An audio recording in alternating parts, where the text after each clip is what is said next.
नमस्कार मंडळी, आज आपल्याला हॉस्पिटलची ऑर्डर होती नाश्त्याची. त्यासाठी इथं परातीमध्ये पाणी घेतलेलं आहे. मी गव्हाचं पीठ चाळून घेतलं, मीठ हळद टाकून आहे ना थोडं पाण्याचा वापर करून घट्टसर पीठ मळून रेस्ट करायला ठेवलेलं आहे.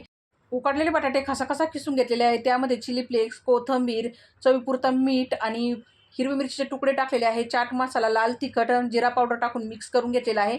पीठ पण चांगलं भिजलेलं आहे. एक वाटी करून घेतली, त्यामध्ये बटाट्याचं मिश्रण भरून घेतलं. सुक्कं पीठ लावून वाटी चांगली बंद करून घेतलेली आहे.